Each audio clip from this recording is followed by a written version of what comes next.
Join our community by subscribing. Every click helps us share more stories like this one. The introduction in the quiet town of Barlow, nestled against the backdrop of dense forests and rolling hills. Darkness often crept in unnoticed. The air grew colder as the sun dipped behind the tree line, casting long shadows across the cobblestone street. Most nights, the townsfolk settled peacefully in their homes. The sound of crickets and the occasional rustle of leaves accompanying the gentle breeze. But on one fateful evening, a chilling event would fracture that tranquility and leave a lasting imprint on its residents. At 8:47 p.m. on a Thursday, a piercing scream echoed through the stillness, shattering the calm. Residents peered from their windows, hearts pounding as they strained to hear the source of the disturbance. It came from the direction of the Silkwood Estate, an old mansion long abandoned yet steeped in whispers of tragedy and misfortune. Rumors swirled among the townsfolk, tales of lost souls, and cursed spirits hung thick in the air, like a fog that refused to clear. As police sirens sliced through the quiet, the atmosphere thickened with apprehension. What had unfolded behind the ivy-clad walls of the estate? An errand? Thrill-seeker, or something more sinister? Barlow braced itself. Little did they know, the nightmare was only beginning. Investigators would soon uncover layers of deception and buried secrets, intertwined in the very fabric of their community. The victim was a local college student named Mia Caldwell, a bright and ambitious young woman with a contagious laugh and dreams that reached far beyond the confines of Barlow. At 22, she was studying environmental science, inspired by the lush nature that surrounded her hometown. Her enthusiasm for life was palpable, weaving through conversations with friends and family. On this particular evening, though, that vibrant spirit would be extinguished in a way that would leave the community reeling in disbelief. Mia often visited the Silkwood Estate, drawn by its eerie charm and the mysteries that surrounded it. It was a point of fascination and dare among her peers. A photography enthusiast, she could often be found capturing the haunting beauty of the decaying structure and its overgrown grounds. On the night of the incident, she had decided to explore the estate solo, eager to snap some twilight shots. But as she climbed the creaking porch steps and pushed open the splintered door, an unsettling feeling washed over her. Her belongings would later tell the story of her final moments. Her camera, with several photos still intact on the memory card, lay scattered among a halo of fallen leaves. Those images would become keystones of what had transpired, each pixel caught in time, offering a glimpse of her last hours. Friends and family gathered at the scene, utter disbelief etched across their faces. Mia was not just a victim, but a ray of light snuffed out far too soon. The crime scene as the police cordoned off the Silkwood Estate. Yellow tape fluttered in the stale evening air, marking the boundary between the known and the unknown. The flickering lights of patrol cars illuminated the old facade, revealing chipped paint and shattered windows that whispered stories of neglect. Inside, every creak of the wooden floors echoed with foreboding as investigators navigated the dimly lit rooms cluttered with remnants of a forgotten past. Crime scene investigators donned their gloves and meticulously examined the area where Mia was last seen. The sharp tang of antiseptic clashed with the musty scent of decay, offering no comfort to those navigating the scene. They found Mia's backpack in the living room, unzipped and overturned.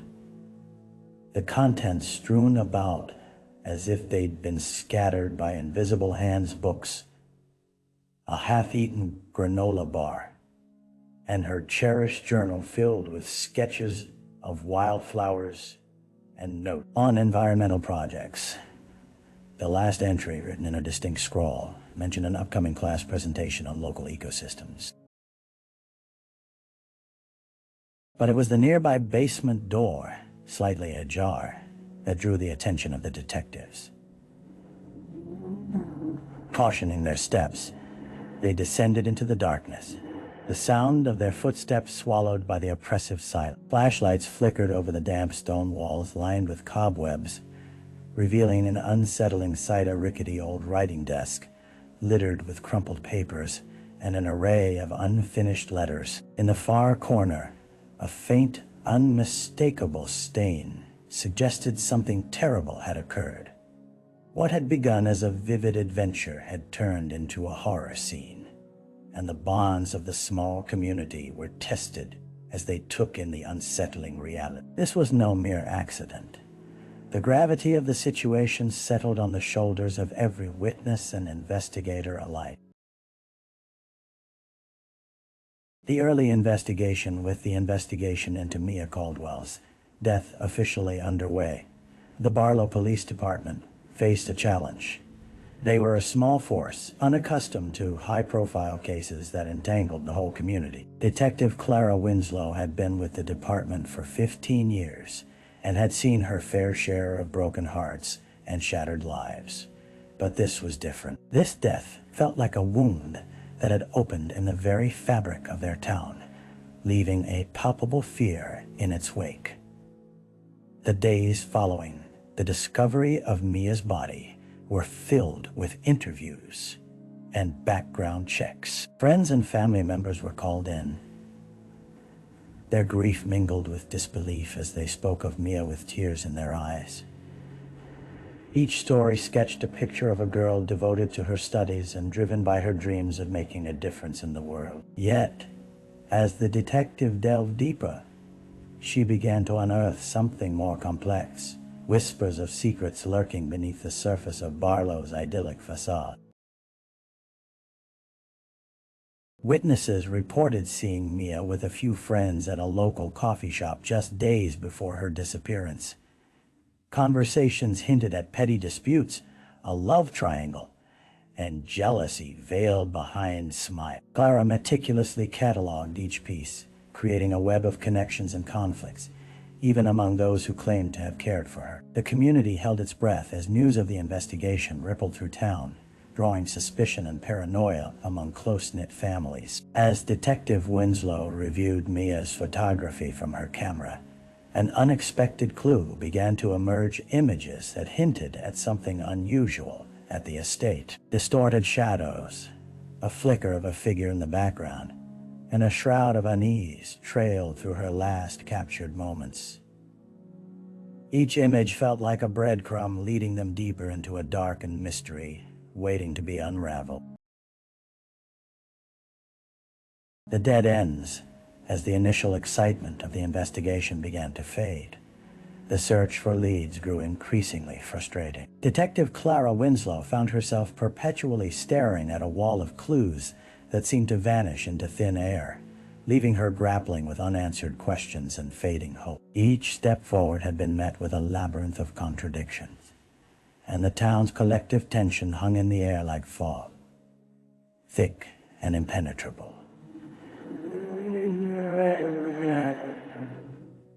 With interviews conducted and rumors swirling, Clara began to see the darker side of Bart. Allegations of a local drug ring emerged. Fingers pointed toward individuals who were once considered otherwise upstanding members of the community. An anonymous tip led the detectives to a secluded clearing in the woods, thought to be a meeting ground for illicit activities. But as they scoured the area, they found nothing but broken branches and scattered leaves. The townsfolk, it seemed, were guarding their own, and fear silenced any voices that might otherwise share the truth. Days turned into weeks. and pressure mounted for Clara and her team. We revisited Mia's friends, who had been cooperative initially, now wavering under the weight of scrutiny. Allegations surfaced of a shared secret between them, painted in tones of desperation and betrayal. Yet every lead slipped away, leaving Clara feeling as if she were grasping at smoke. Transactions and encounters that promised development simply dissolved into more dead ends, erasing any hope of clarity. Then came the storm. A torrential downpour swept through Barlow, flooding the streets and further complicating the investigation. As the rain beat down upon the town, it echoed the rising despair felt by its citizens. Mia's memory loomed heavy, and Clara's pursuit to find answers felt like an uphill battle against nature itself. In the dim light of her office, she leaned over an array of papers strewn across her desk, desperate for a breakthrough. A single piece of evidence that could unravel the tangled narrative surrounding Mia's mysterious demise. But with each passing moment, her resolve was tested, and the reality of the situation settled like a thick mist around her. A break in the case just as the weight of despair threatened to pull Detective Clara Winslow under. A flicker of hope emerged from a most unexpected source, the local librarian, Mrs. Arlene Hayes. Known for her meticulous records and seemingly boundless knowledge of Barlow's history, Arlene reached out to Clara with information that sent shockwaves through the investigation. On a quiet afternoon, Arlene had pored over old newspapers during her routine research. In her discovery, she stumbled upon an article from nearly 30 years prior, chronicling a mysterious disappearance that bore chilling similarities to Mia's case. The details lined up painfully well. An ambitious young woman, a tenuous connection to the same Silkwood Estate, and rumors of dark dealings that swirled around the mansion like a persistent ghost. The hairs on the back of Clara's neck stood on end as she absorbed this revelation, a pathway that gave form to her instinctive sense that the truths behind the mansion were deeper than anyone had imagined. The next morning, armed with renewed energy, Clara organized a meeting with her team to delve into this new lead. She insisted they investigate any parallels between the two stories, scrutinizing police records and old files that had grown dusty with time. Patterns began to emerge of connections to local families, long thought irrelevant, undisclosed relationships that had quietly festered beneath the surface. But perhaps most importantly, they focused on the location itself. Could the estate, with its crumbling walls and faded glory, be a beacon drawing in tragedy? Clara compiled a list of old residents and relevant contacts that could potentially aid them in unraveling the estate's past. With each new document, each grainy photograph of missing individuals and their ties to the estate, Clara felt the pieces of the puzzle start aligning, albeit imperfect. For the first time in weeks, the atmosphere in the precinct hummed with potential. The fog began to lift, suggesting that perhaps they were not as far from the truth as they had thought. The suspect, as the investigation into the shadows surrounding the Silkwood Estate deepened, one name began to surface with alarming frequency. Daniel Cooper, a local artist and recluse whose family had long been linked to the estate. With painterly skill defining his vocation, Daniel was known for capturing darker themes in his works, evoking emotions of fear and isolation that resonated with unsettling accuracy. Rumors had circulated over the years about his connection to the estate, where family members had resided and presumably vanished under tragic circumstance. Clara's team unearthed statements from townsfolk who described Daniel's increasingly erratic behavior in the weeks leading up to Mia's death. Eyewitness accounts detailed odd patterns. He was seen lurking near the estate on numerous occasions, often muttering to himself or sketching wildly in a worn notebook. These sightings painted a troubling picture, each recounting adding another layer to the enigma of his character, while highlighting a man seemingly slipping further from reality. Detection warrants led Clara to Daniel's art studio, a dilapidated building that mirrored the estate full of haunting paintings displayed on damp walls, their subjects caught in perpetual fear. What struck Clara even more was an unfinished piece, leaning against the back wall, a haunting portrayal of a young woman trapped in a tangled forest, echoes of Mia's features emerging from the strokes of dark paint. The sight gripped her, suggesting a sinister connection neither Clara nor her team had anticipated. When Daniel was finally brought in for questioning, he was visibly unhinged, pacing the small interrogation room like a caged animal. Clara observed him carefully as he stumbled through explanations, sweating profusely as he grappled for coherent responses. His statements about Mia became erratic and disjointed, fraught with an intensity that raised alarm bells in Clara's mind. Questions about his whereabouts on that fateful night meant nothing but evasive answers. Clara noted each hesitation, every flicker of anger mingled with fear. He was a puzzle piece that seemed to fit, but amidst the mounting evidence, Clara needed to tread carefully, recognizing that every suspect has a story woven with complexities. The courtroom filled slowly, as the sound of shuffling feet and murmured whispers reverberated against the cold, stark walls.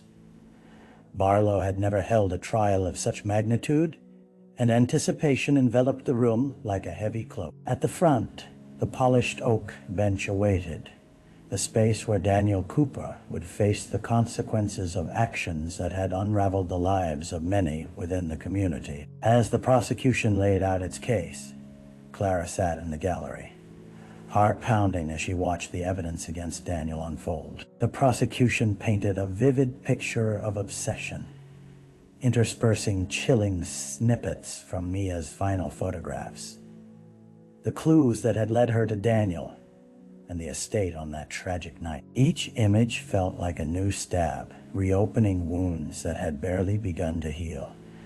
The courtroom gasped with every revelation, an air of both sympathy and horror unfurling among the attendees. Daniel's defense, however, was equally compelling, portraying the artist as misunderstood, plagued by mental illness that led to a disconnect with reality. His attorney questioned the motivations of the witnesses, casting doubt on their recollections and insinuating that Clara's team had rushed to judgment, thereby swaying public opinion against his client. The echoes of wild accusations blurred the lines of truth, and with each counter-argument, Clara's resolve began to waver, shadows of uncertainty creeping over her well-constructed case. As the trial progressed, emotions ran hot. Mia's family was present, their faces a landscape of grief and hope.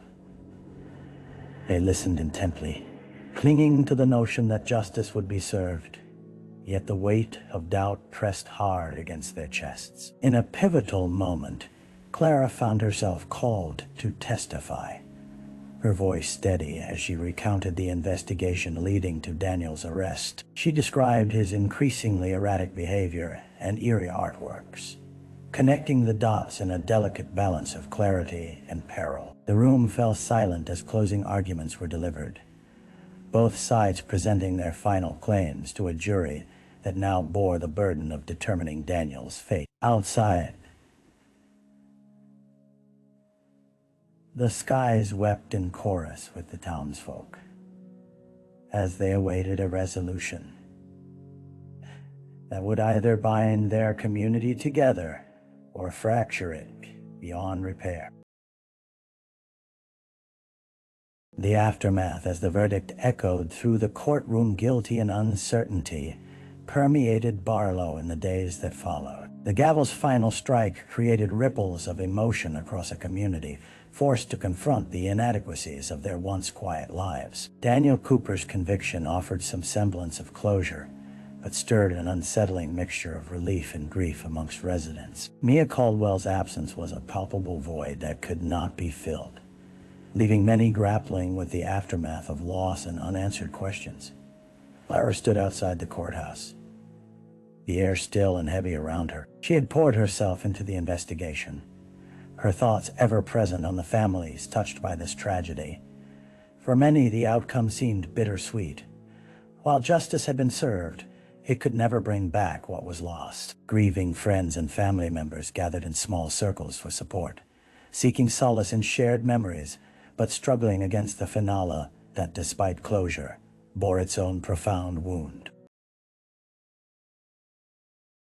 As the investigative files slowly closed, Clara was haunted by the specter of unresolved mysteries. She traced the threads of Mia's life, painstakingly working to ensure her legacy wasn't forgotten. Community meetings sprang up, where residents sought to honor Mia's memory through environmental advocacy, inspired by her passion. They organized projects and initiatives, rallying to plant trees and clean up the local waterways she had loved. Resulting alliances formed among people who had previously remained distant, bonded together by the singular hope that perhaps they could foster a safer, kinder community for future generations. Yet amid these efforts, whispers of Daniel's influences continued to linger. Shadows of doubt whispering in corners where they gathered. Questions about how a man so intertwined with his artistry could lead to such darkness haunted Clara's thoughts. She returned to the estate, contemplating its remaining secrets. What other stories lay hidden within its dilapidated structure? In time, renewal began to flourish amid the lost. New friendships blossomed, and art was used to heal rather than to haunt. Clara found herself dedicating her energy toward community programs, hoping to mend the broken ties that had once stitched Barlow together. Change was a slow and painful process, but she learned that from darkness could emerge light, and with every step forward, Mia's spirit would guide them toward a brighter future. Reflection months had passed since the trial, and as the leaves began to change, Clara found herself frequently wandering along the serene park pathways in Barlow. The vibrant colors of fall engulfed the landscape in a warm embrace, a stark contrast to the emotions she had navigated in the wake of the investigation. Yet as she watched children play and families gather beneath the autumn sun, a quiet sense of peace began to settle within her. The community had honored Mia's legacy successfully, breathing life into environmental initiatives that brought them together. Clara had taken to speaking at community events, sharing Mia's story to inspire others. Each time she shared, she saw the spark in people's eyes. They came together not just in their sorrow, but in their commitment to make a difference, planting seeds of hope where despair had once reigned. Yet still, late at night, when the world slept, Clara found herself reflecting on the tangled web of darkness that had shadowed their lives. She replayed the moments in the courtroom, the faces of Mia's family etched with both pain and strength, and Daniel's chaotic expression during his defense. As the season changed, a bittersweet freedom intertwined with her introspection, the acknowledgement that while the past could not be rewritten, the future was theirs to shape. In the quiet glow of dawn, standing at the edge of the park, Clara finally understood. Healing unfolded in layers, often hidden from immediate view, with promises made to pay homage to the young woman who inspired them all. She felt grounded in the knowledge that love could triumph over lost seven in a town once cloaked in shadows.